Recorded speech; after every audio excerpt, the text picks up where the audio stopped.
And we are live. Welcome back, everybody. Let me see if I can get this to be on the right channel. Hopefully everybody's doing well.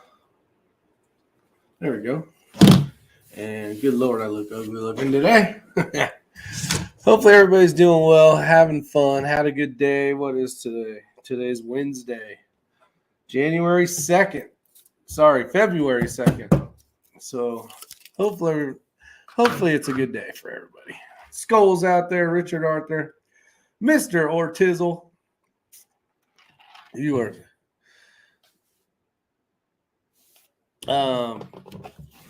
Who else out there? Mr. Joaquin Jack Nava, John Rollins. Have some fun today.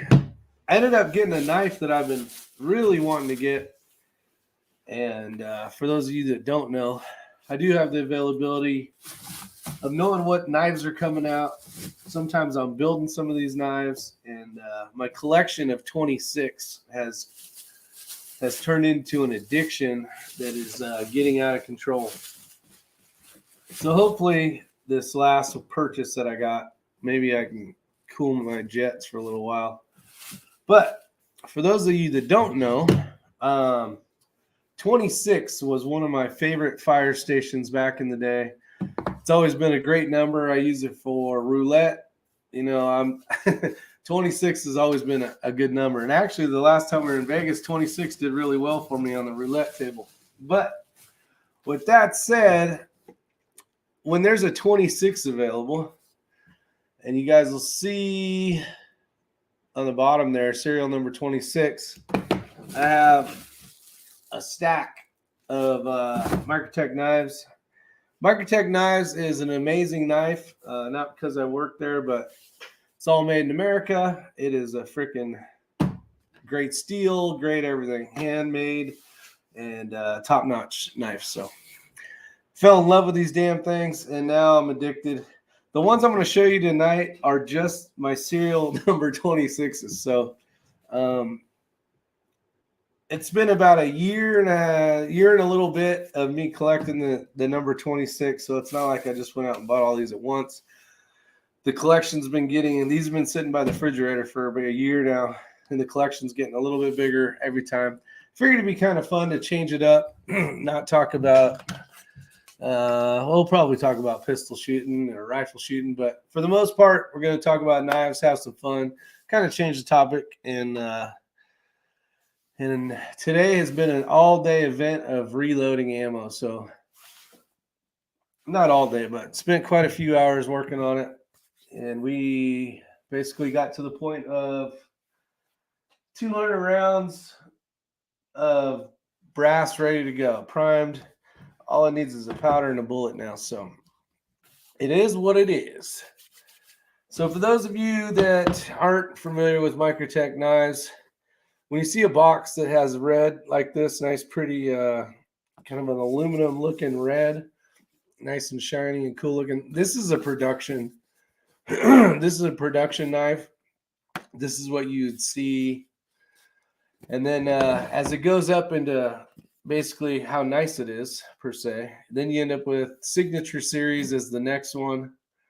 And that comes in a black with more of an aluminum silver color there. But even the boxes are badass. So I have some older boxes. So they've changed boxes the last few years. But I kind of wanted to show these things off. A lot of people don't even know that they make some of these models. And I figured it'd be kind of fun.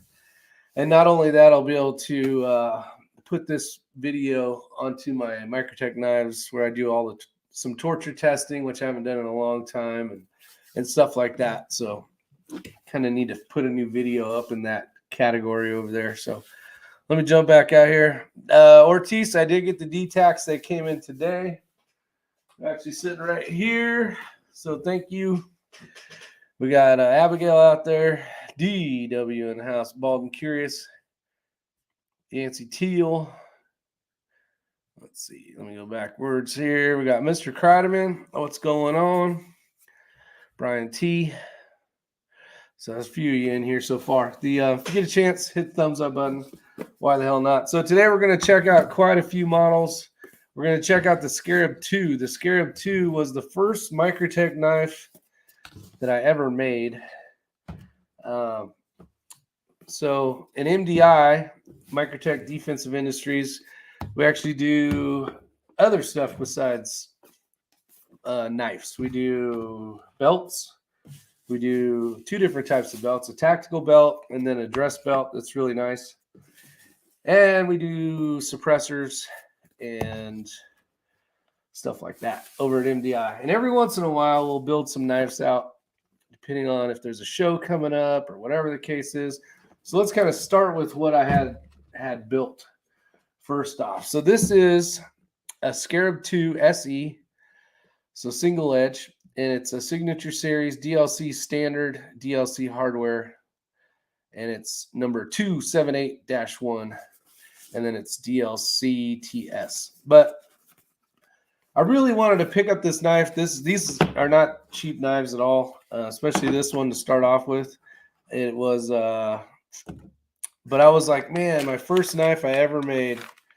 I gotta get one of these. So I talked to Tony. I said, hey, is there a possibility of me getting number 26? So every time they start something new, the serial numbers go from 1 and then on, basically, depending on how many they're making. And there was a 26, and he was gracious enough to let me pick up 26. And this is the beauty. So what you'll see is these inlays here. We talked about this once before, maybe twice. And all these inlays they're hand put in. I mean, we basically spend hours sometimes putting those inlays in. They are kind of like, it's a 3M like rubberized grip tape. So it's not too aggressive, but you do get some texture for your hand.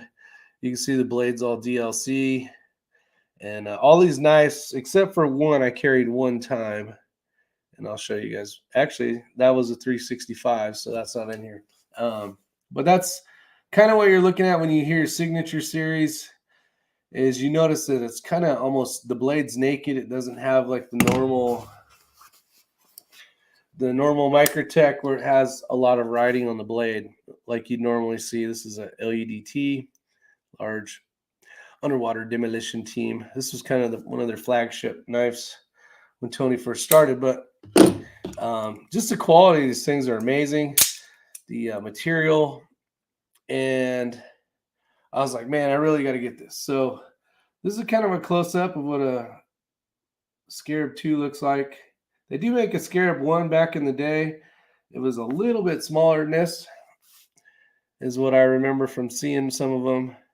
You can see these are all out the fronts, at least for a little bit, that I'm going to show you, and then you're going to see some. But all the parts internal, kind of the Signature Series like we talked about. You got production, then you got Signature Series, and then you got the Marfion like badass super custom mirror polish, abalone, meteor inlay. I mean, like they're just basically works of art is what they are. Just incredible to even look at. But what you'll see is like the Signature Series doesn't have all that writing like we talked about. You'll see the signature on the back, usually on the pocket clip, and just a really, really nice knife. So that's kind of that one. Thanks, Joaquin. Yeah, so I've been collecting these for a while now, and I've talked to like Ray and some other people, and having all the serial number, because this is the number that I prefer. I wanted 26, and a lot of times I have to wait. And I was really lucky to pick up a Stitch. Actually, this is the latest knife I got. So I just showed you the first knife I ever built. Let's actually continue on kind of how this whole thing worked out for me. So then it was I'll probably screw these up, but it was one of these ones, and this is a really nice knife, and this is a Hera. So it's kind of in between an 85 and an Ultratech, but it has a really nice pocket clip on it.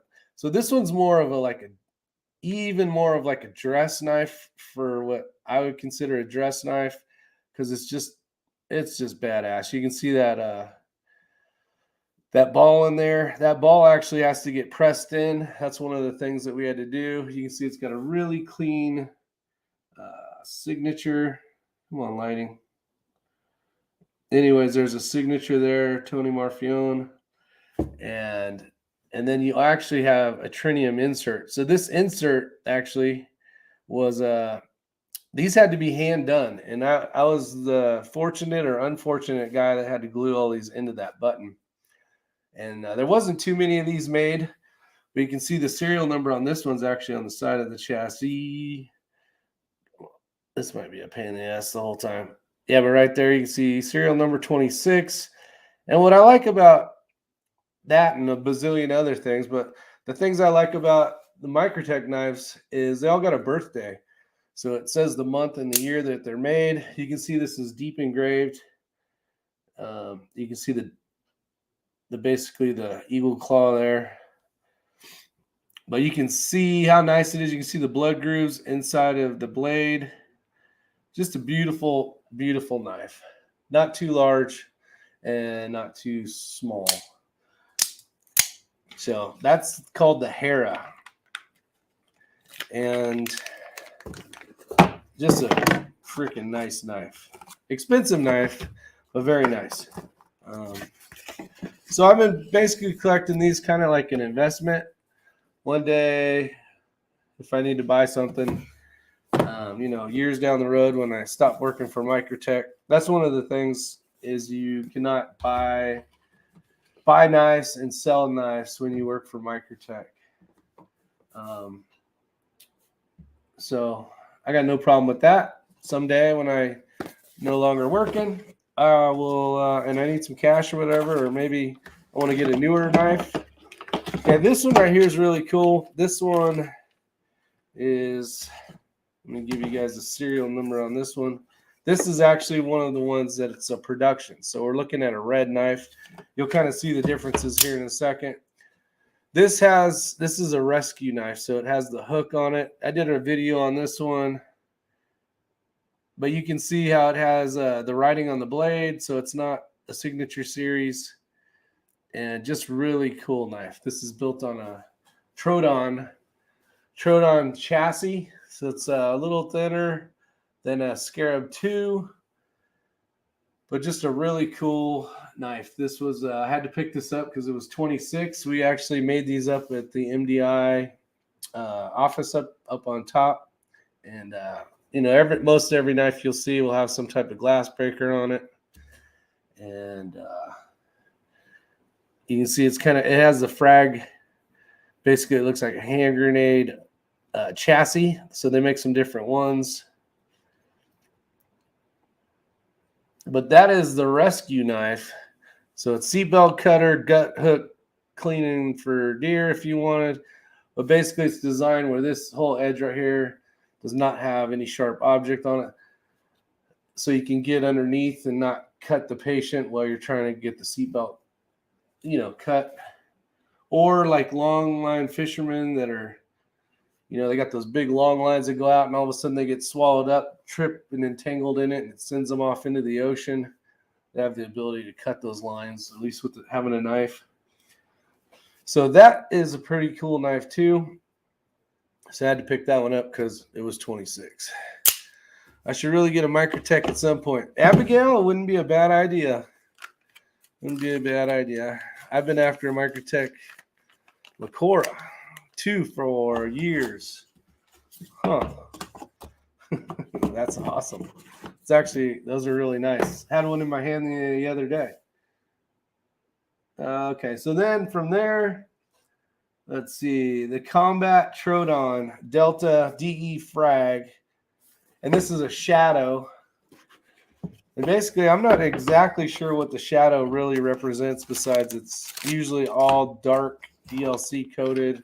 So this is that same chassis I just showed you, same identical chassis basically.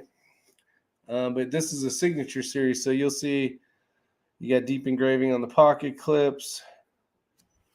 You got DLC torque heads and glass breaker. And then what's cool about this knife, is this the one that we did back? Yeah. This one is actually a one of a kind. So what happened was when they sharpened these blades, so inside of here, there's the shape of the blade. You can see that this part here, and then it goes farther this way, and then comes down. So that's the angle. That's how it's set up for the locks and everything, and there for it to work correctly. This one blade, when we were building these, there was only one of these.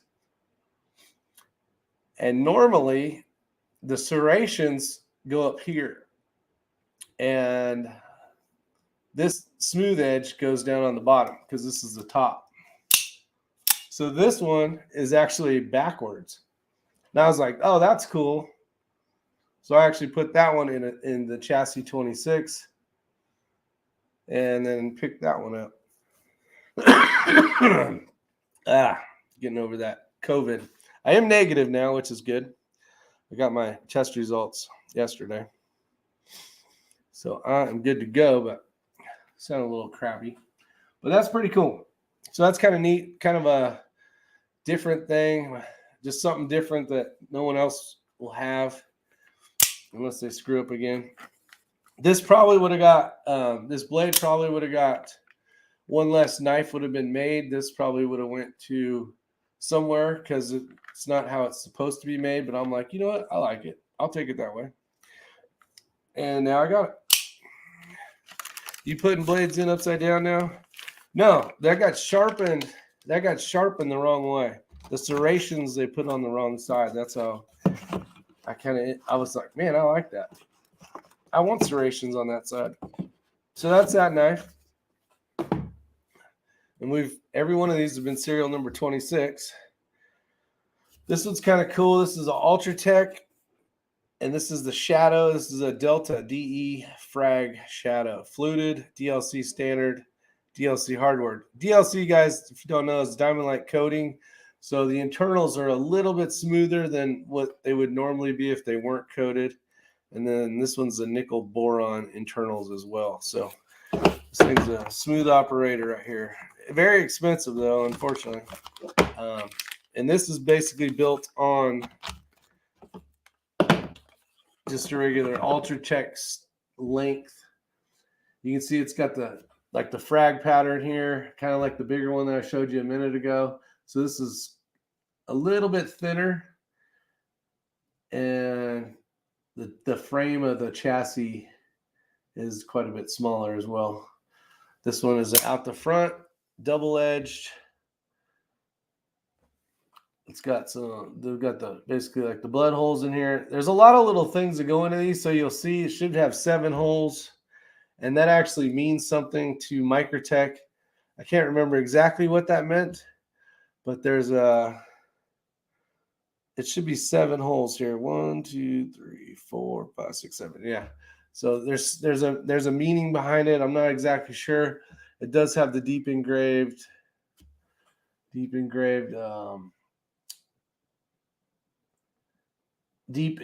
I should say. See the serial number.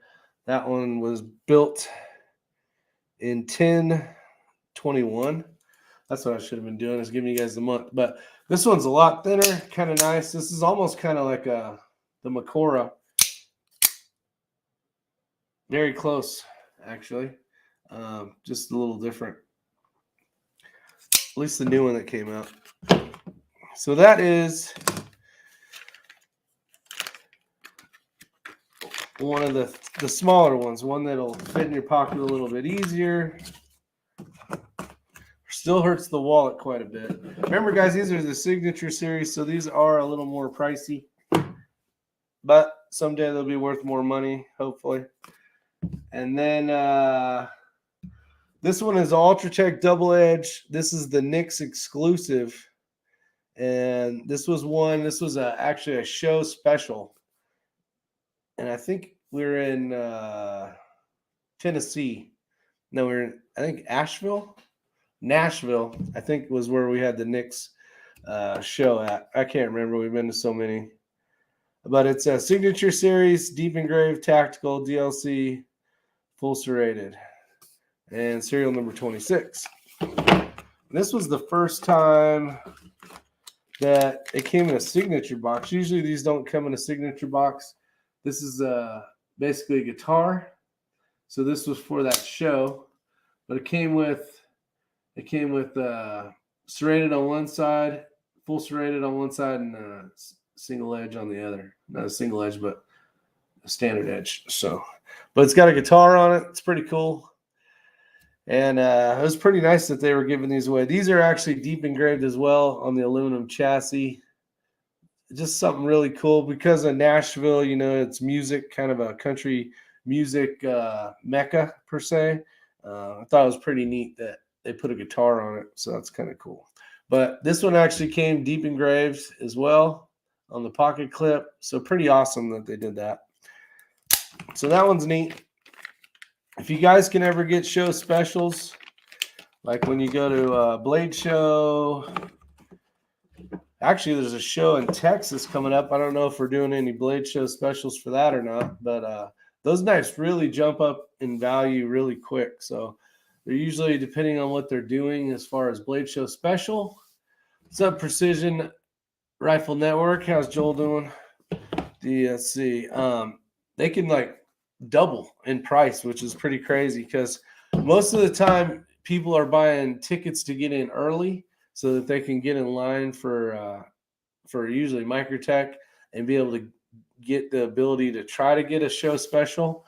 And then those will sell out really fast. And then the rest of the show, people are asking, do you have any show specials? Do you have any show specials? Do you have any show specials? And it's like, no, we don't have any show specials.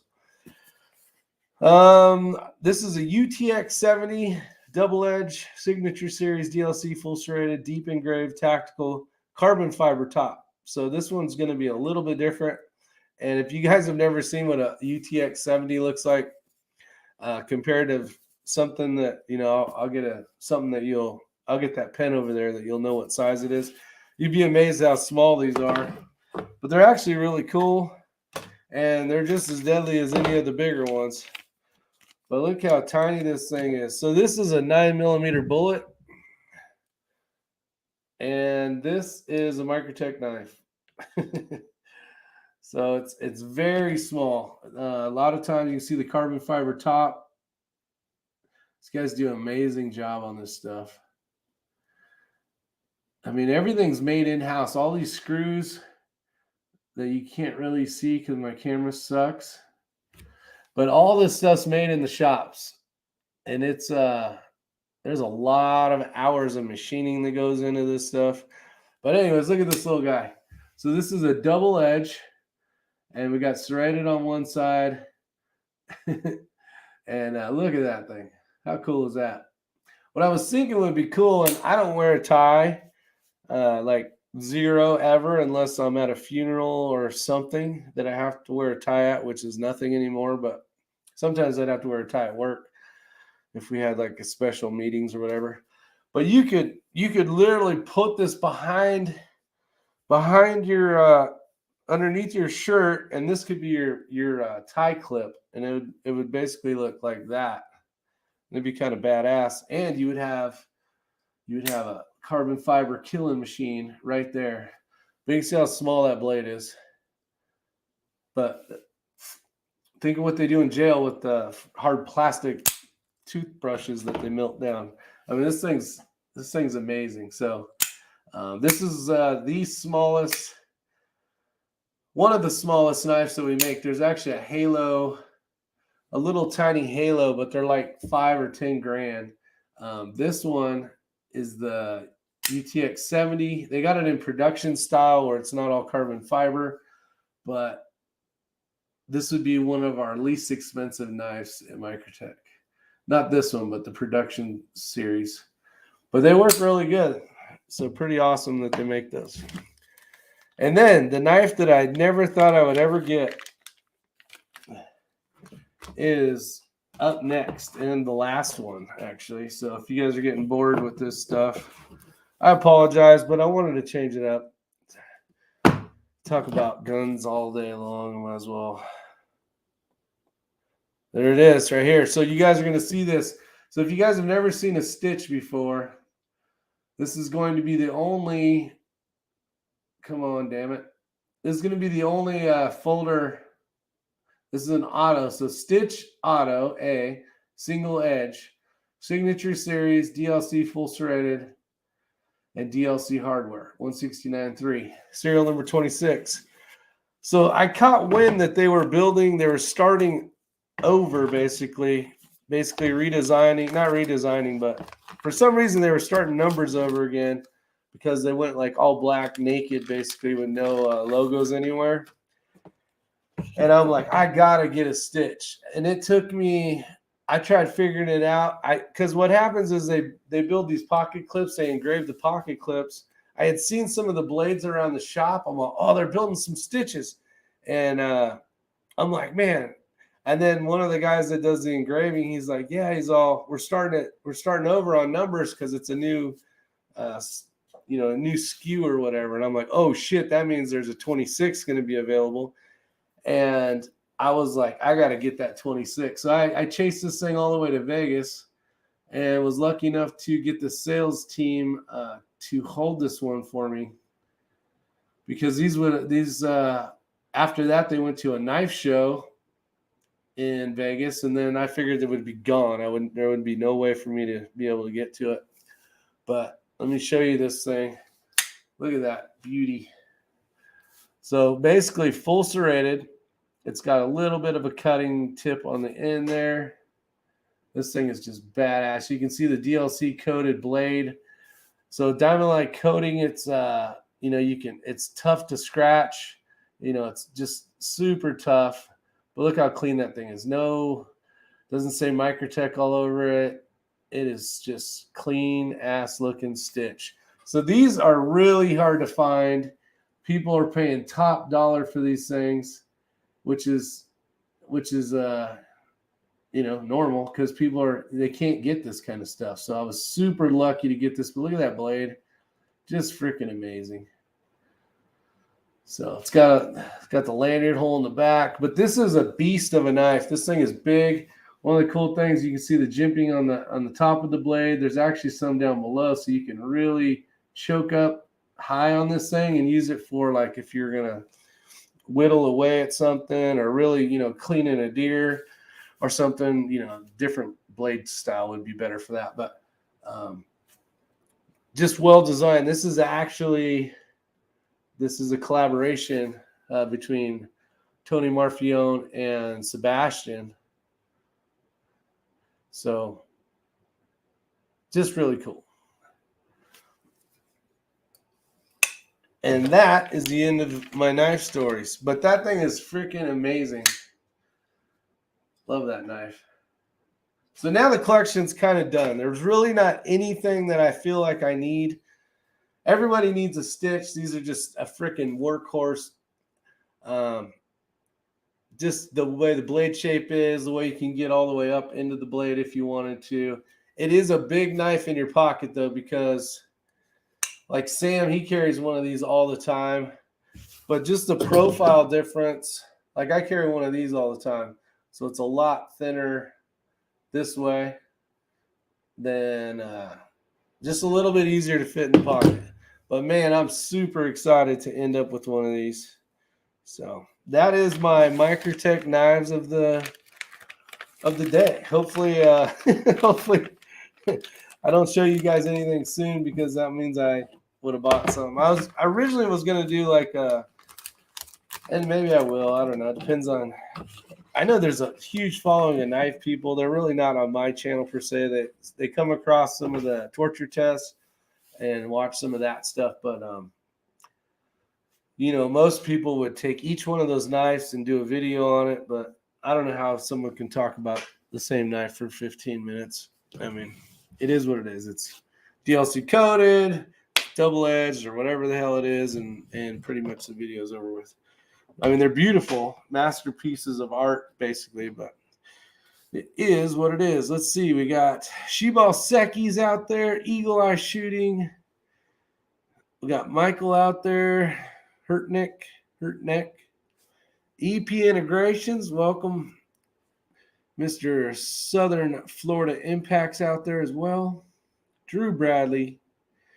Adventures Adventure and Obscurities out there, welcome. Yeah, there is a lot of people that would be like, oh, I want to buy that off you. I want to buy that off you. First off, I can't sell them. And second off, I don't want to sell them. That's my collection. Let's see here. Aussie Steve's out there. Big countries out there. Might be doing SE Ace in the hole. I might be doing a hog hunt coming up in Georgia next week. So we'll see. We'll see what happens. There might be a couple of us going to shoot some hogs. I'm not a big hunter, but it's kind of fun. Let's see. Jack says, hit the thumbs up button. Let's see. Rick, are you going to buy a SOCOM Bravo bid? I tell you what, LZ USA, that knife is freaking amazing. You guys will see. I think it comes out tomorrow, today or tomorrow. It came out. The torture test behind that thing. Ray was telling me about it. And I was like, holy hell, that is freaking amazing. They basically they cut paper with it. And then they went through a process and beat the living hell out of this thing, cutting like 8-gauge wire, whatever that super. Actually, Kreidemann was at the shop. So they got some of that big ass 1/2-inch wire that you would normally do for like wiring up some crazy building and all sorts of stuff. And after that, they actually cut paper again. And Ray said it just went through it like butter. He was super impressed. That knife is amazing, though. I would love to see him build an auto for it, but they don't have one as of yet. But it is in a really, really, really nice knife. That knife, if you were to buy that knife, if Microtech period built that knife and not in a collaboration with Reich, that would be like a $1,400 knife all day long. It's got a titanium chassis. It's got carbon fiber inlay on the sides. It's got a M390 blade steel. I mean, the thing is freaking top notch in all aspects.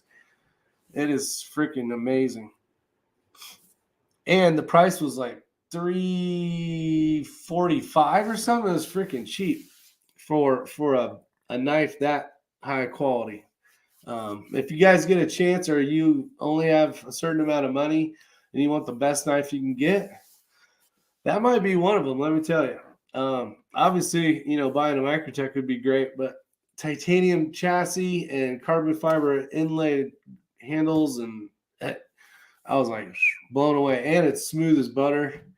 There was a couple that were very kind of hard to open, and those got fixed. But for the most part, probably out of 9 of them that I played with, there was one that was a little bit hard to open, but the rest were like smooth as butter. Sam Stone, what's going on? He says he loves his Walpole brand combat. Talon 2. Nice. What's up, Skunk Ape? Will real tree camo glow under night vision like cheaper gear does? Asking for myself. No, I have heard that stuff, though, depending on what the dye process is of the different fabrics. Some of that stuff will actually kind of illuminate, which is not good. No chopper, Joaquin, I wish. 1-0. One for sure. One for sure. You should build a knife case and put them on the wall. Yeah, problem with that is I don't know. I've seen that done and it looks really cool, but I'm trying to keep all the boxes together with the knife, and I don't know. People are crazy. They want the box. They want it basically just like that. So if I start taking them out of the boxes and all that stuff, I'll end up losing all that junk. Where's Ray? He said something about having to wake up at 5:30 in the morning. I'm not sure what the hell he's doing, but it is what it is. I got a good comment here. Hold on. I got to see what video it is. It's probably the stupid cat video. Yeah, it's a cat video. If you guys don't know, I did like top 5 reasons or top 10 reasons why cats suck. And that video gets more damn views and people telling me I'm an asshole than any of them. So it's pretty cool. Make your own Isyour6 covered knife. Nah, that would be cool, but nah. I actually have. Oh, it's in the house. I have one that we engraved my logo on the back of the blade. That was kind of cool using Sam's laser. It was kind of neat. I take a Microtech Scarab. Lots of Palo Verde trees and shrubs in the way of my prone shots. I know. I did notice that last time we were out there. See, the blade on my Stitch Auto comes out with the most satisfying thunk.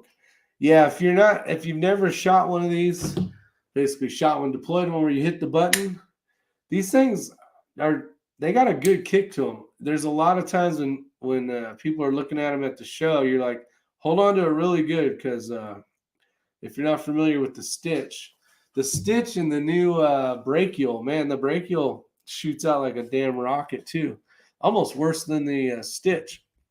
It'll definitely deploy underwater. Big Country says the cats are the worst. Let's see the blade. Let's see. Does your dog like cats? The taste of them? No, I'm just kidding. Having some dry humor over here. You only need one reason to hate cats. They're not dogs. That's right. Let's see. Love how Snipers Unknown is on mine. Yeah, we meaning not we, but Tony Marfione, the owner, one of the owners, are huge supporters of matches, and Snipers Unknown is one of them. And they actually made some knives for the ROs, and it says Snipers Unknown on it, the little logo. That's freaking cool as hell. And those guys actually ended up with those, as they should. Underwater demo ones come out. Oh, they all come out. Yeah, you can deploy any of these underwater. Hell, even some of these are designed. The Scarab 2, that one's at the bottom, of course. It actually has some fluting on it. I don't think this one does, though. But it's designed. This one was designed to actually deploy underwater and out the front. This one is not, doesn't have the fluting on it. But along the blade right here, there's actually this fluting. And in the back here, you can see there's a hole here and right there. And that helps to, when you're deploying this thing underwater, it would keep it from hydro locking. There was enough, because you got a spring in here and some other stuff like a slider and front and rear legs and locks and stuff. But they designed it, that one, so that you could actually deploy this underwater. You can hear how good these hit. This one would probably deploy underwater. I don't think I could. If I went to close it, I don't think it would work. But then you can see even some fluting here. Or I don't know, I'm calling it fluting. But basically this lines up with the blades that actually have the fluting. So as it's coming in and out, it lets the water pass by quicker. A lot of design, a lot of cool stuff involved in that thing. Top secret information. Oh, shit. Forgot to put it back in the bag. Let's see here. Brachial on order. I'm a kid on Christmas waiting for brown Santa. Yeah, those brachials are badass. SoFlo, you're gonna like them a lot. It's kind of got that. It's got a Persian like shape to it. It's really neat. That one's actually a collaboration with, I think, Bassinelli. Not Sebastian, but Bassinelli, another great guy that does some collaboration with Tony. So that one's a pretty cool knife. I believe that's a collaboration. I believe. I could be wrong, though. It wouldn't be the first time. Let's see. Any price info on the R2K9 in PVD or DLC? Yeah, they're more expensive because of the coatings, but I think it is $1,200 is MSRP for the normal one, and I think it's another $200 or $300. and well worth it too, I would say, because those are actually running pretty low. I think, who was that commented? I think it was Joaquin, right? Who was it? Whoever asked a minute ago. I don't know why I can't find it now. Oh, She-Ball. Yeah, those are a limited run. So there's not very many of those left. So if that's something you're looking into, make sure you get a hold of a dealer and have them order one of those before they're all gone. A little insight into knowing that there's not very many of those left. So I would not wait too long on those. Let's see. Brachial on order. Okay. Tony can shoot too. Yeah, Tony can shoot very well. I never knew that until that one video. He has skills way past just sharpening blades. No, he's a master sharpener, but yeah, he's a great shooter as well. Especially when he has time to practice. He's a busy guy, man. He's doing all sorts of stuff. So sometimes shooting's not his priority. He, works his priority, making sure that the shop's running well. And there's a lot of different moving parts to that. That one building that you guys see on the Microtech videos. If you haven't, or if you don't know, they actually have a YouTube channel. Get over and subscribe to Microtech Knives. They're actually doing a giveaway. So definitely check out the last couple videos that have been released lately, because those are for the giveaway. And I think they're giving away an Ultratech double edge or something. And I think they're doing some stuff on Instagram as well. So I think there's actually 2 knives they're giving away is what I saw earlier. Ray and Jason did a water test of the Microtech knife deploying underwater in a pool. That's right, Joaquin. They did. Yeah, that's how long that knife's been around. Let's see. I need an underwater knife to pair with my underwater Glock. There you go. Then you get the full set. No mouse, no cat, no dog, no mess. We're still talking about that. Let's see. Yeah, Ortiz says Tony's a shooter. Ortiz, do you have any Microtech knives?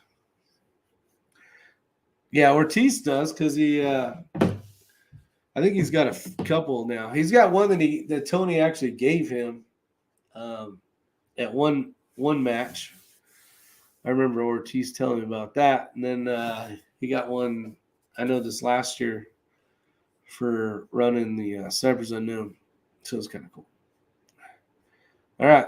If you guys got any questions, let me know. Put them down below so I can comment on here. I don't know how long I'm going to yap for. I know I need to drink some of this tea because I'm losing my voice.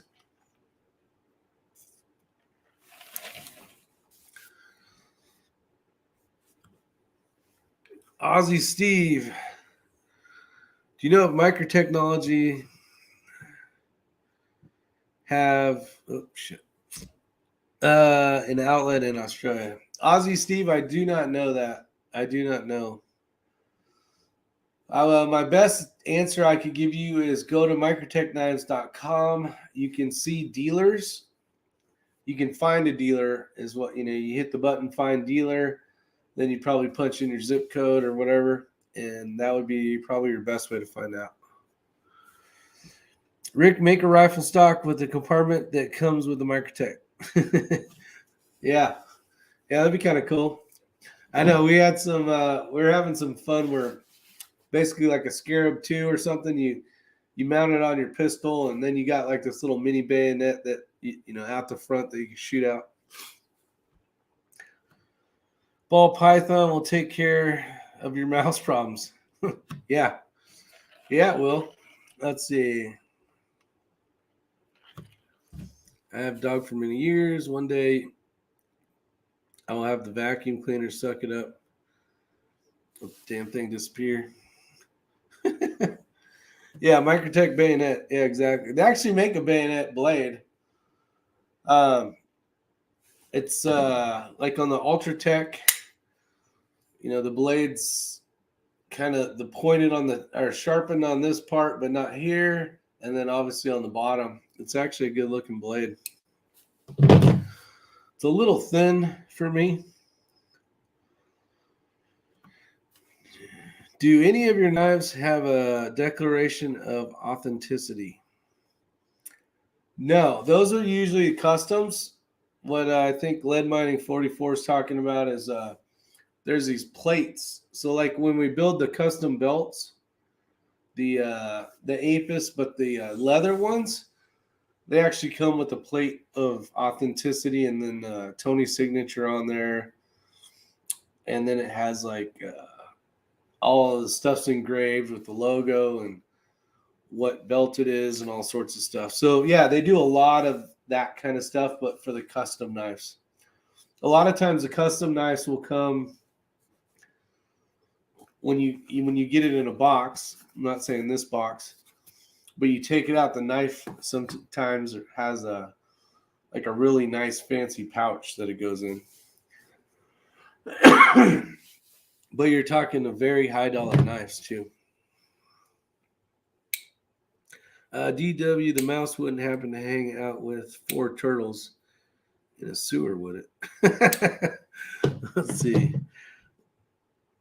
What the hell is up with the X-ring belts?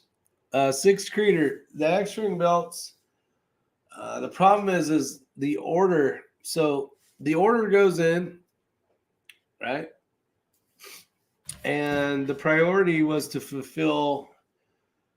They needed to fulfill that order. So X-ring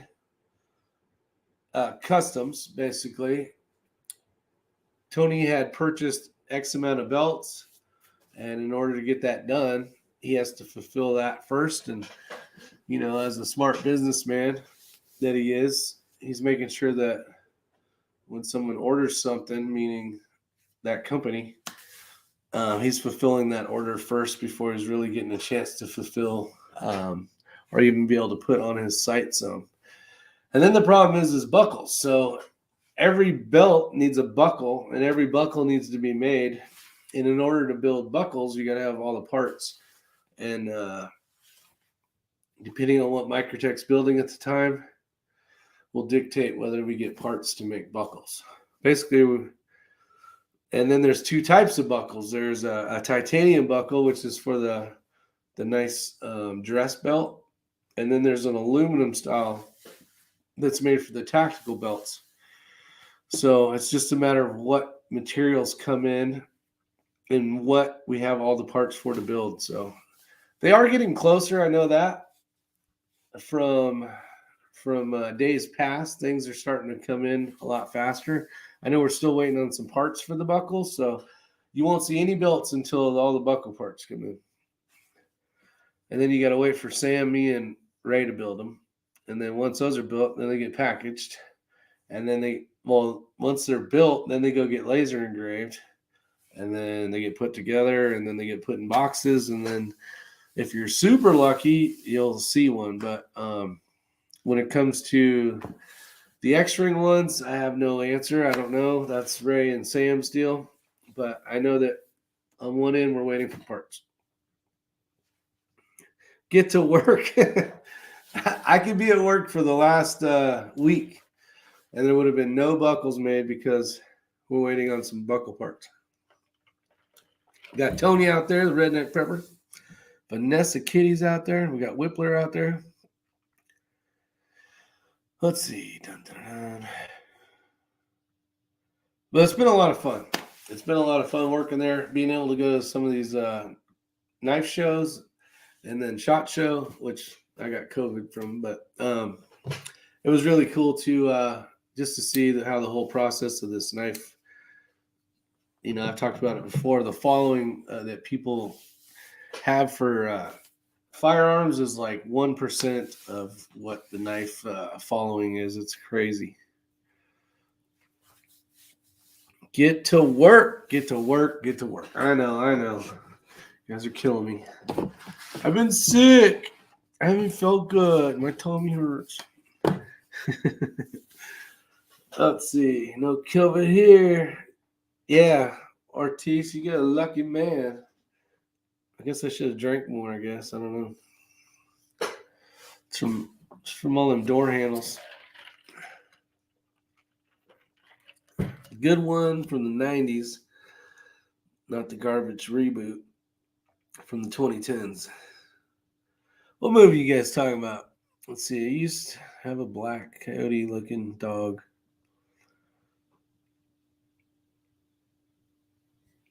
Huh. That's crazy. Let's see here. Rick, the Army went with the Vortex scope. Any info on that? Oh, DW, I actually saw your email. I don't have any information on it. I thought I saw something that was basically a low power variable optic, and then it had basically a red dot on it, and it was not circular. It was like, looked like a stealth bomber, this thing. I think for like real military, like just extra protection around it, kind of. I've seen it once. I don't know if it was on Vortex Nation, like on Facebook or something. I did see, I saw a picture of it. I would assume it's that. I don't know what the power is. Looks like gamma mil sent at 1 to 8. See, that'd be really nice. But then it's got basically like a red dot on top as well, like you'd see on a pistol. So you got everything from just a quick red dot to a powered, low power variable optic from 1 to 6 or 1 to 8. Oh, X-Ring says that thing is like $25,000. Yeah, if it's what I think, tell me if what I'm looking at is what it was. But it looked really cool looking. It looked massive though. It looked like heavier than shit. But I guess you could drop it off a helicopter at 500, 500 yards up and drop it, and it'd probably be fine. Because it looked freaking beefy. But it was neat because the way the lines were, it wasn't just like a circle. It was like they had like lines like a stealth bomber or something. It was pretty cool looking. Let's see. Vortex 1.8 low powered variable optic with built-in rangefinder, etc. Oh, if it's got a rangefinder, wow. Yeah, I could see why it'd be 25 grand now. Well, I don't know why it'd be 25 grand, but it is being sold to the military. And back in the day, I don't know if we still do it, but for some reason we buy like toilet seats that cost $250,000. So I'm not really sure, but I can see that. And we got Mac Ev out there. What's going on? Let's see. Our test just did a podcast with lots of details. A 1 and 8 with a Raptor-like rangefinder, IR, and via laser. Wow, it's got everything. It's got everything, man. Everything you'd ever want. Yeah, so point and shoot, I should say. That's pretty freaking badass. Two rimfire matches this weekend. Texas cold. Temps will be in the 20s and 40s. And don't forget the wind, Whippler. Can't forget that Texas wind either. Yeah, it's been super cold here at night. It's been nice during the day. We did some zeroing this morning for that rimfire match for Saturday, and it was still pretty chilly, and that was like at 10:30 or something.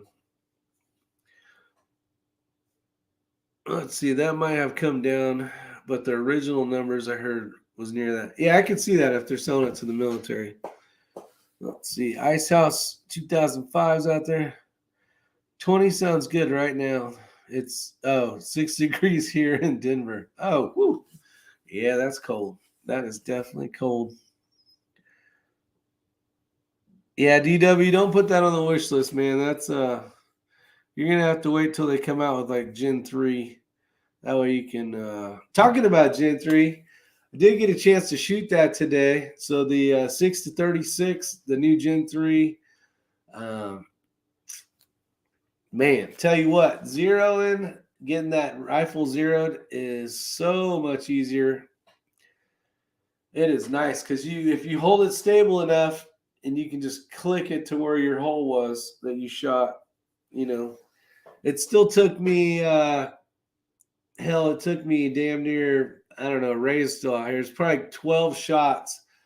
Problem is I was shooting off of a grass field and stuff, so my objective would move a little bit and I'd crank it too much. Then I'd test it again and I'd be over too much. And then I was trying to get that zero like perfect. So I spent a few extra rounds to get it out there.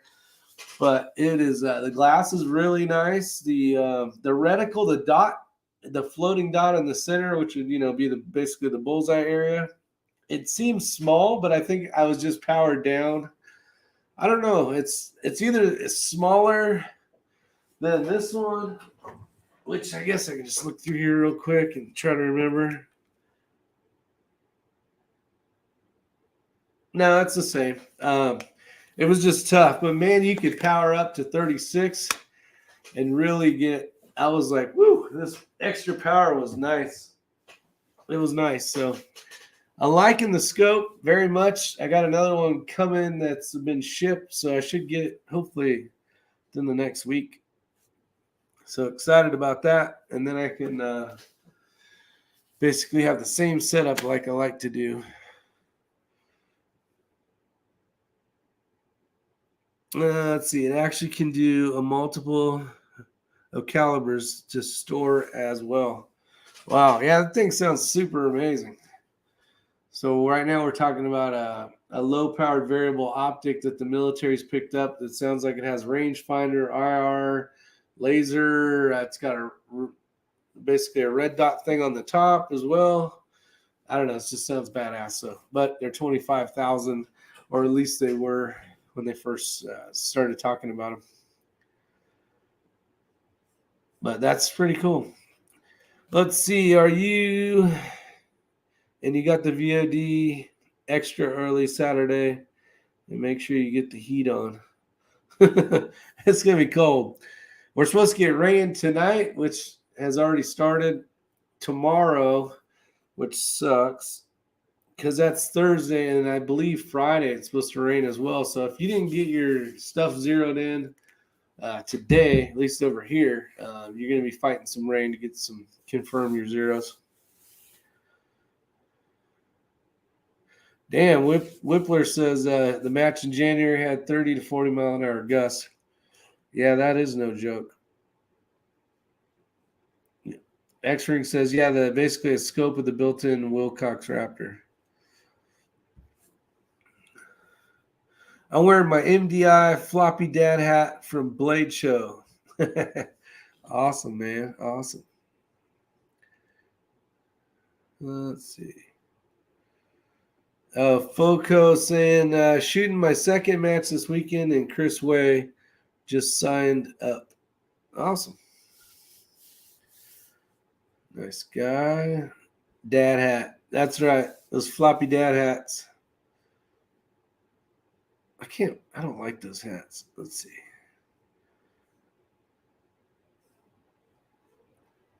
Maybe Vortex will let you test it out sometime. Keep on the down low about the Magneto.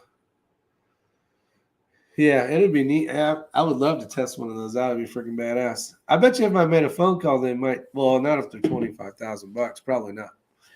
Disgruntled former. What's going on? Wow. Never mind. Let's see what else we got out here.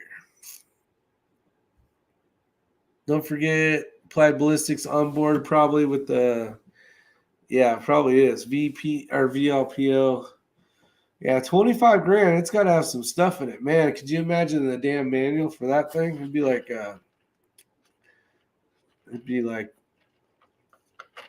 1,000 pages.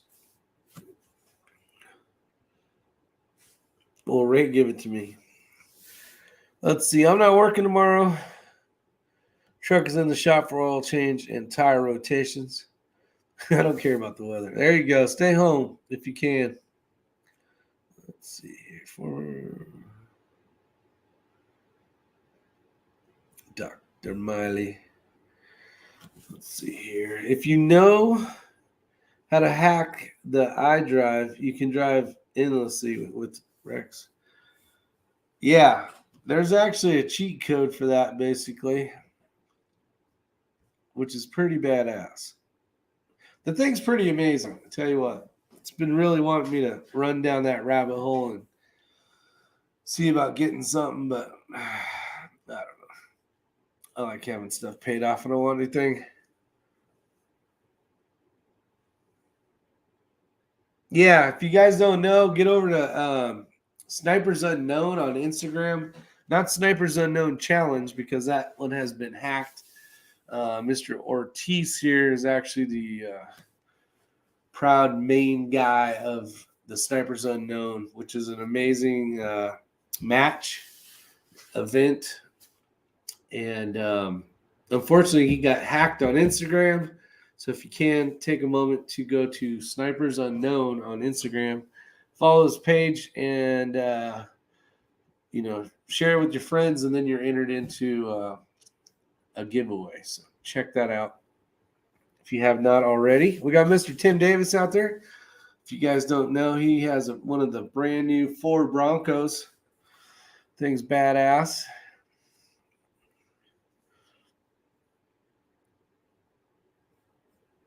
I don't know if he's been putting out videos on it. I haven't seen anything flash up on my YouTube screen thing, but if Tim Davis has been doing anything, let me know. Yeah, X-Ring, he's all electric now. This guy's all about it, man. He's he's saving the environment one fossil fuel at a time. It is amazing though when you get in these cars how much torque and power they have, and all you hear is wind coming off the windshield. That's my favorite part. You're like, you don't even hear, it's like you don't hear tire noise.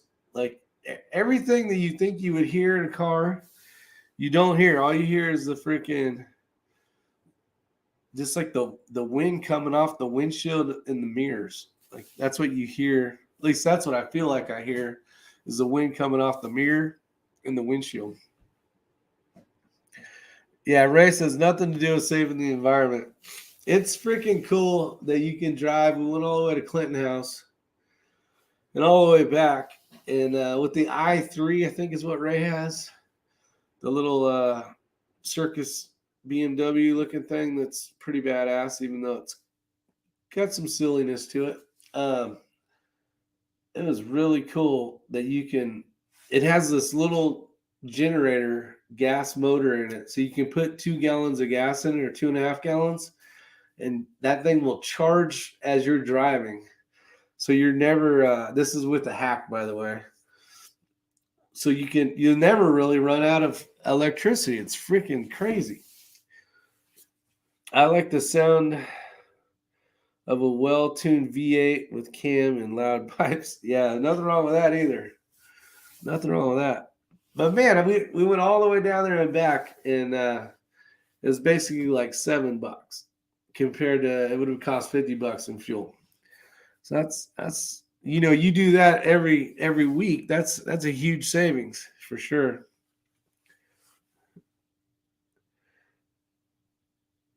I have a Honda Civic. It is not awesome. Pete says. That's funny. The other day, a Tesla was backing up, and I could not hear them backing up. No sound from the motor. Yeah, Tesla's supposed to have a. Well, I know Ray's wife's Tesla, when it backs up, it makes like this sci-fi noise. It's like, ooh, and basically to tell you that, hey, this car's backing up. EV is the future. Well, there we go. Look at that. Wielding well arms out there. Welcome to the show. I just saw your twin somewhere. Yeah. Let's see. PRN, so do. Yeah, spending $90 a week on gas sucks. Especially, there's a lot of benefits to it if you're not you can either get a Tesla that will give you like 300 and I think it's 30 miles of range, and it'll tell you where you need to go in order to, basically refill. And there's, and hopefully Ray does a video on all this stuff, because he's learned a ton owning a Tesla, and now this other car, this BMW. There are some huge benefits to it. And you just plan your route. You got to get out anyways to get fuel per se, use the bathroom, grab a burger or whatever the case is. So you got to stop anyways. And most of those places, it's right next to somewhere that you can fill up. It's got a supercharge, so you can fill up your tank basically, or 80% within like 10 to 15 minutes. I mean, it's freaking crazy. When we went from Clinton House back up, we stopped at a little, I don't know what it's called, but basically like a super powered thing. Hell, we plugged that in for like 15 minutes and it brought the thing all the way back up. The only problem with the BMWs, you only get like 100 and it's less than 200 miles. But you have the engine in it. So, man, if you could get a Tesla and a little generator engine, so you wouldn't get screwed out in the middle of somewhere. And I guess the Tesla makes you basically says, hey, you need to go to this charging station.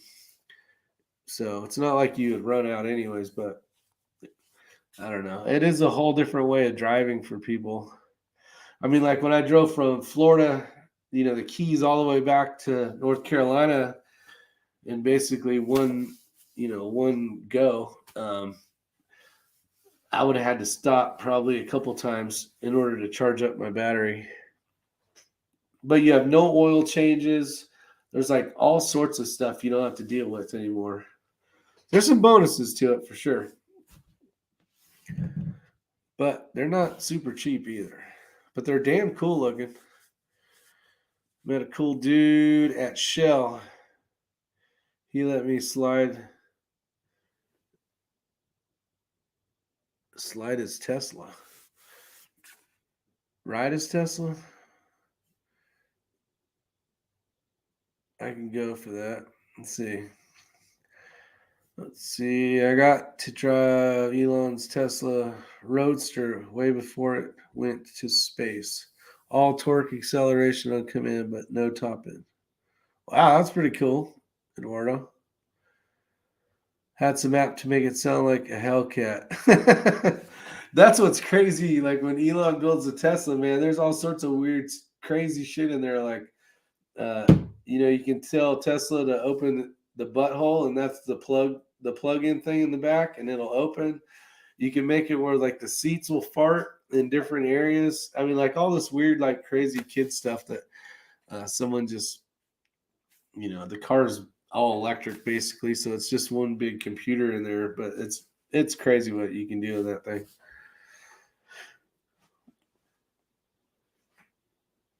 What's going on, Talking Rock? One has a prototype called Gemini 001 that went 754 miles and still had 10%. Wow. Damn, that's amazing. That is twice what would normally be even possible. I live in Amish country. Not many charging stations, Tim Rink. Well, damn it, Tim.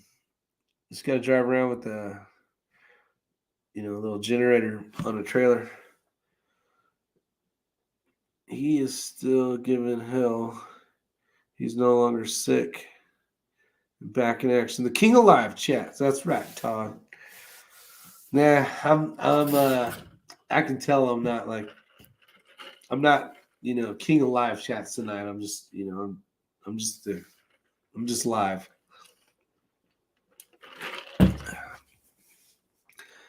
You pre-ordered one, Val. How long? Oh yeah.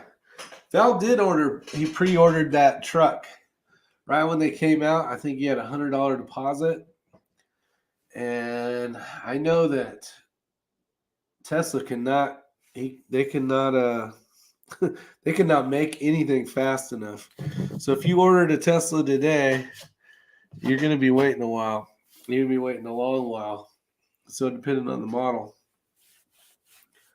But they are badass. They are freaking amazing. When you get in them, it is a spaceship. It is a damn spaceship. There's like everything you do is from that big ass screen. I mean, you control the air conditioners and everything. And then when you're not in the car, you control it. You can have the thing warming or cooling before you get in it. I mean, it's freaking amazing. It is pretty amazing. Yeah, I want to know what Val has to say about his order.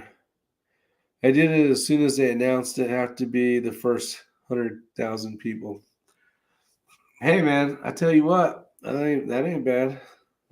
You guys have no idea how many new EVs will be introduced this year from almost every manufacturer.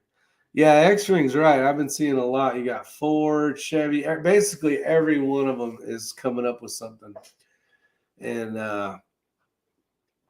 more of that, more of that, and more of that. You're gonna see the tides turn. I mean, even me, would love to have some type of one of those. Just for the cool factor of what it can do. It's just crazy stupid. The problem is going to be when you start seeing those in every house along the track. If you live in a track house and every one of these things is pulling 220 in order to, not the fast charge, but whatever not the super max charge, but the one in the middle, the 220 version, they're not going to be able to do it unless it's been rewired with some massive power in order to charge everybody's, let's just say Tesla, because the grid's not set up like that in a housing track to be able to do 100 of these Teslas in the same little location. Ram has no EV truck coming out as well.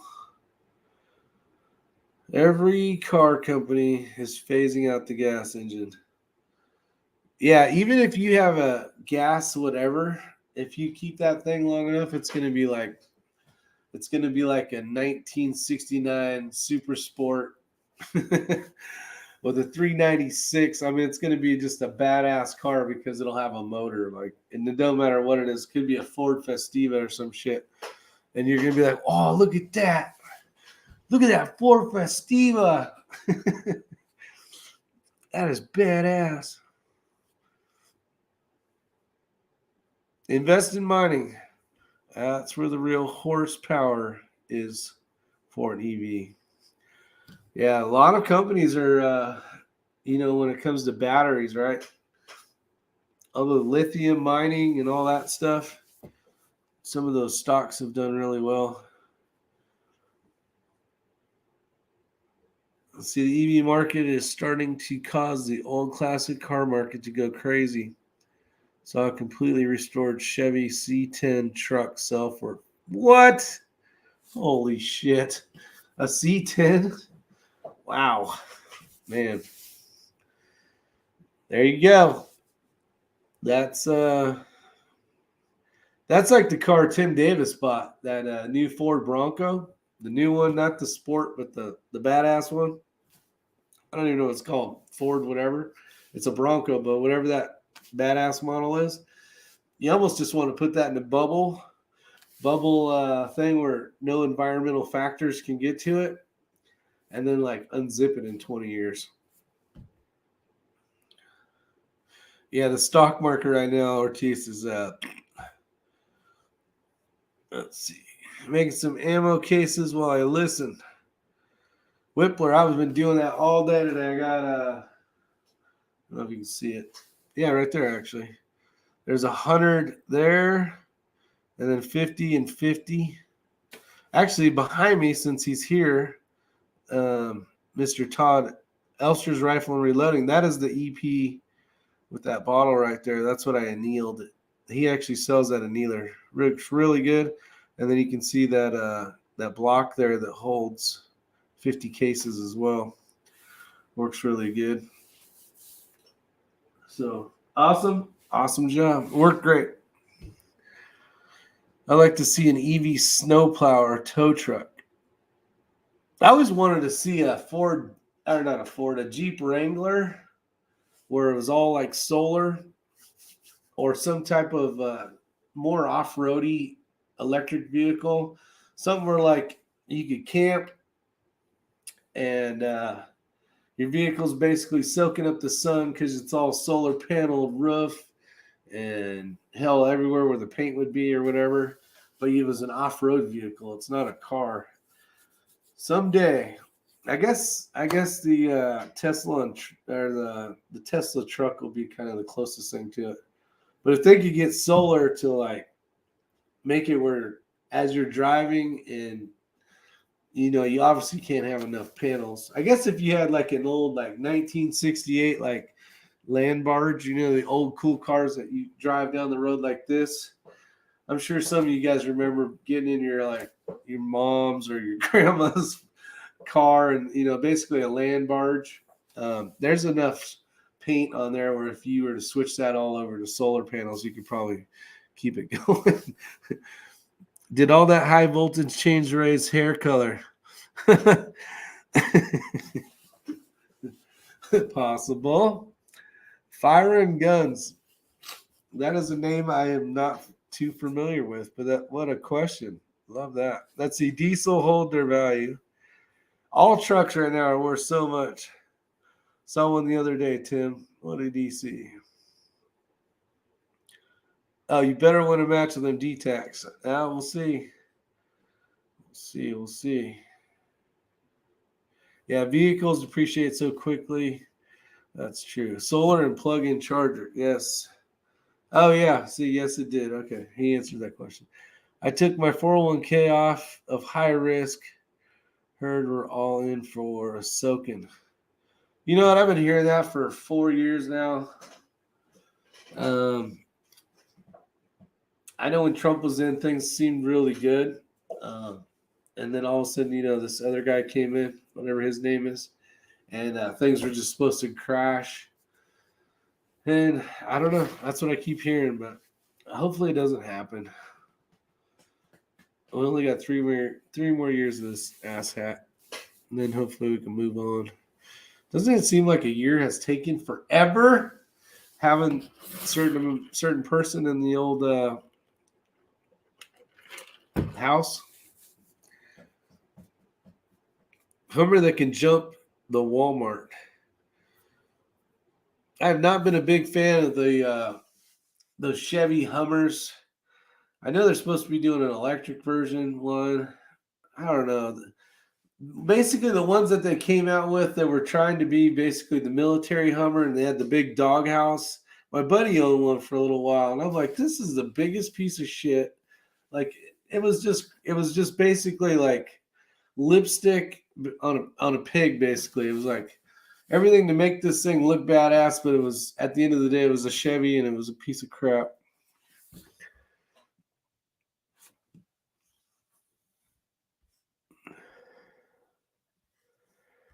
Let's see. Wheeled and well armed says he bought a Prius for his wife. It was crappy. I've heard a lot of good things about the Priuses. Problem with the Prius is it is a Prius. I mean, if Toyota made like a 4Runner that was all electric, and maybe they will soon, that'd be, like I like that shape. Well, something that you can off road in, or at least like, I know I've heard stories of Ray like he had a Prius at one time, and that thing like all-wheel drive thing worked really, really good. But I mean, like being able to get over like big stuff, not like rock crawling, but normal shit like a 4Runner go over. I'd worry more about it. Yeah, inflation's actually gone to crap already. I'm making a storage case for a 6 Creed to hold 252 rounds. Customer wants to carry enough to shoot a 2-day match in one state storage case. Huh, very interesting. See, I don't like the whole, making a storage case for 6 Creed to hold 200. Is it just for ammo, or is it basically a rifle case for the rifle and all the ammo and stuff in it? Whippler.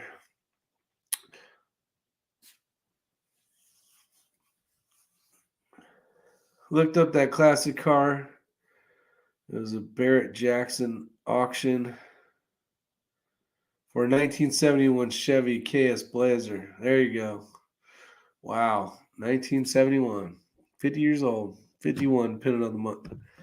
Build back better. It's more like build back bullshit. Just saying. That's funny. Jeep has an EV Wrangler now. Yeah, I don't want a Jeep anymore, though. I want something with a Toyota motor in it. Only reason why I don't own one of the new Ford Broncos is because I don't know. I'm so sick and tired of breaking down on the side of the road that ain't nobody got time for that. Reyes Ford's out there. What's going on? Since the job, they understand we are putty. Oh, since the jab. Yeah. Just ammo. Okay. Yeah, that's a lot of ammo. We've been running these things, Whippler.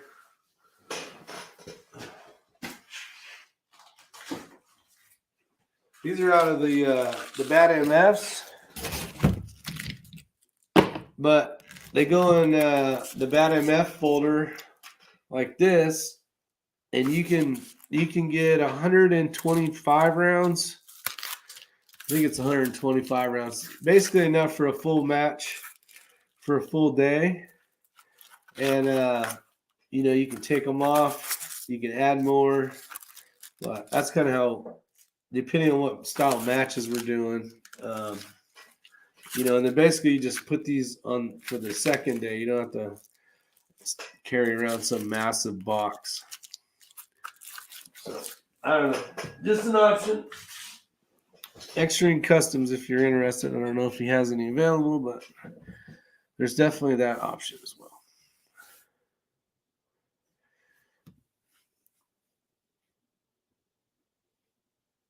I sold them to DW.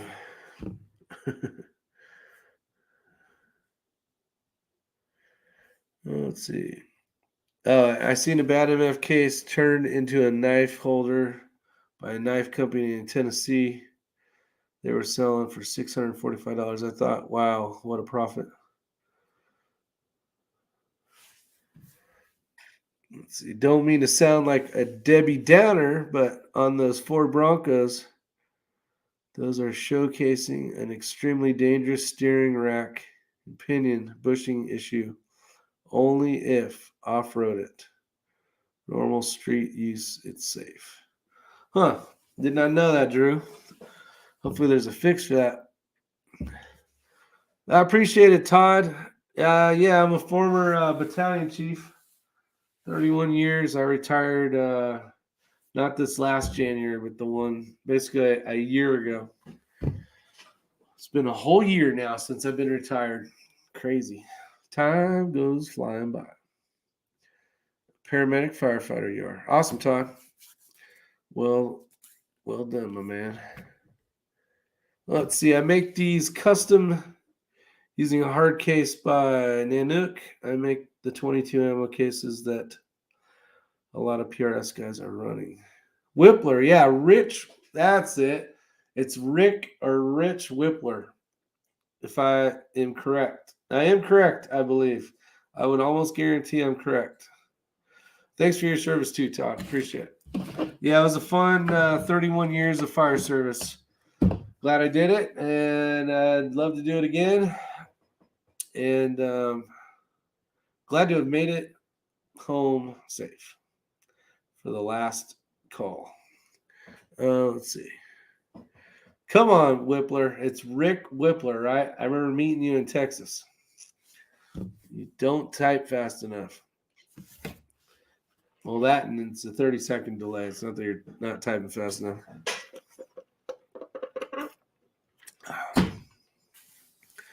May have a tie rod end. Can't remember now.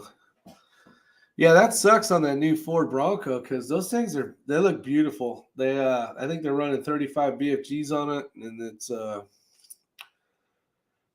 it's got a great shape. Yeah, Rich Whipple. That's right. Yep. I remember talking to you in the front door right before we were going into the award ceremony. It was a pleasure to meet you, my friend. Tundras and Tacos had a lower ball joint recall. Yeah, shit, everything does, I guess. Hell, other than that, well, how long have I been yapping for? Oh, good, it's almost over. My hour and a half is close. So Zeroed today, like I said earlier. The Gen 3 6 to 36 was freaking amazing. Glass quality was great. Other than that, I'll be using it this next match on Saturday. Be able to give you more insight. Basically, only have like 100 rounds through that glass, so I haven't been in all extreme differences like super cloudy, snowy, super cold, super hot. You know, I haven't gone through all the environmentals yet to give you like really good data on it. But know that it's there. I'm using it now. I got another one that's showing up. I think in like 3 days. So other than that, consistency is the key. I think I'm using the same trigger. I'm using the same chassis. Basically, it's a hair different. The MPA, BA comp, and the BA hybrid, but basically are identical for the most part. Same scope, same spur mount. I already said trigger, same wee bad cheek piece. Like I'm trying to keep everything the same from center fire to rim fire. Will it help? I have no idea, but it's got to be easier. So I got rid of the I got rid of Skittles in the MDT chassis that's sitting right here, and put that bad boy in an MPA. I want to try to do the best I can, and that's one way I hope that I can get little things. Get rid of those little things. It's not going from this stock to this stock.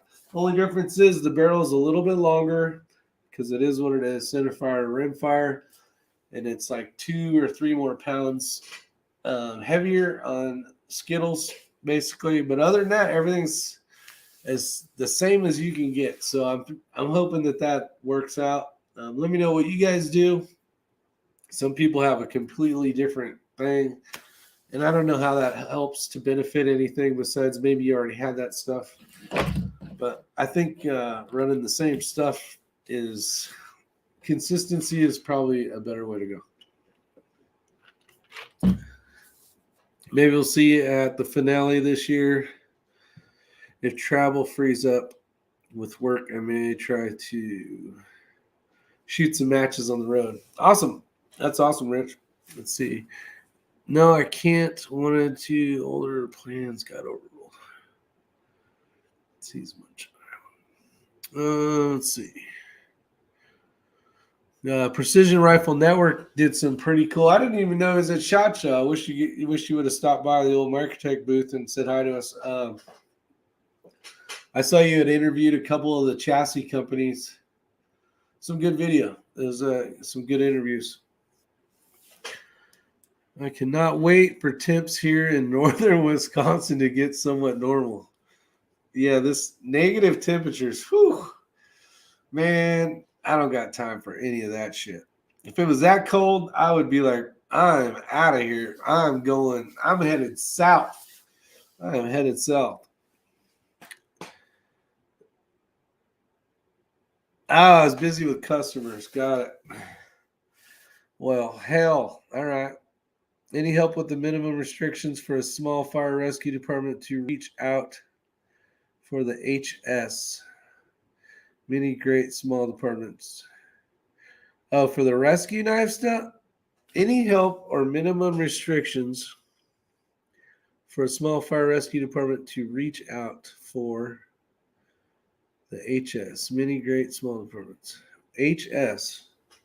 What the hell's HS? Are you talking about this knife? Yeah, you're talking about that knife. The problem with that knife is it is an expensive knife for what it is. They have a military first responder Leo division. Unfortunately, that knife is not on there as of yet. But if those military law enforcement or the first responders are looking for a knife, they actually have a MilGov program at Microtech, and it's actually an amazing price. You'll be vetted. You'll have to send in some type of identification stating that you're, first responder or whatever you are, and but it's well worth it. let me tell you. You end up with a really, really nice knife for a really good price.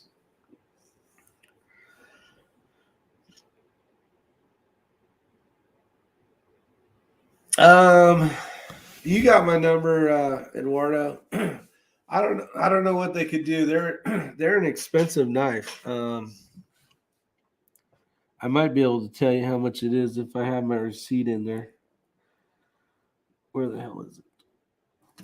I don't know if I have it in here. Nope, damn it. They're a lot. I think it's like $600 or something. Maybe more. I can't remember. I don't know if Ray's still here. He might know. He might have a better idea what those rescue knives are. But it's an expensive knife for someone to just put in their turnouts. It's an awesome knife, but especially it's not like you're just, even people have trouble paying for one of these. I mean, obviously, if you lose your knife every third Wednesday, you probably wouldn't want a great knife. But if you have a knife that you wear and use, you can see how beat up that thing is. And you're not losing a knife all the time. If you buy a good quality knife, it'll last longer than a bunch of crappy knives. I used to have a Microtech Kestrel about 25 years ago. Wow.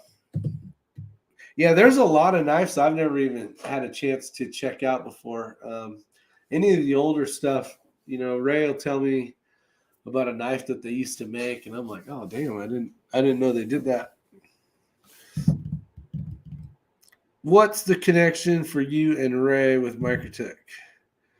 Context of the chat tells me you worked there, but what's the backstory? Just curious.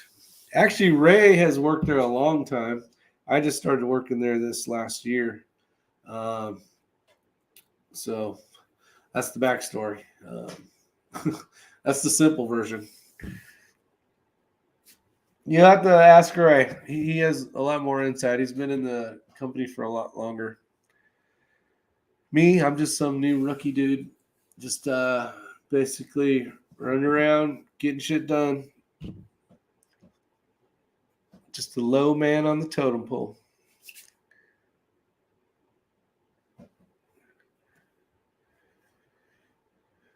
Yeah, Rick was bored. What's up, Criderman? You still out there? Yeah, no, you heard me say it, and I know you, Leo, as well. But I retired from the fire service. Wanted to have some extra shooting money, and I get to hang out with my buddies, and it's awesome. It's fun stuff.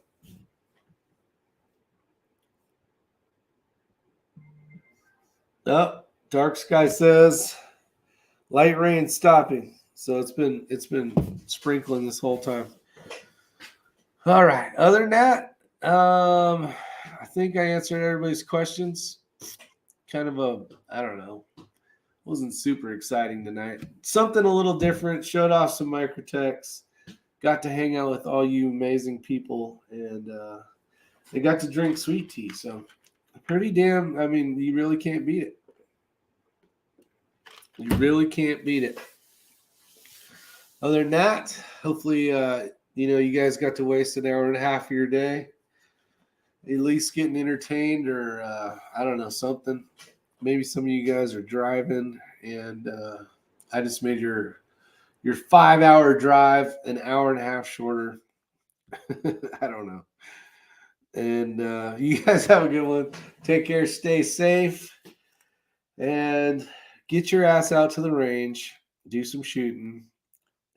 And, of course, take your nieces, nephews, kids, neighbor, someone out to the range that's never shot before. Go have fun. Show them the ropes safely. And hopefully those young shooters will be us many years from now promoting the sport of shooting. So you guys have a good night. See you on the next one. And tonight's chat was sponsored by Desert Precision Gunworks. And if you look right here, Mr. Eagle Eye Shooting is his YouTube channel. But he is the man, the myth, the legend that makes X-Rings rifles, my rifles. a lot of people's rifles, and they shoot amazing. So with that said, get your ass to work, you lazy bones, as John Crowderman says. All right, you guys have a wonderful night. Stay safe. Talk to you soon. Bye. And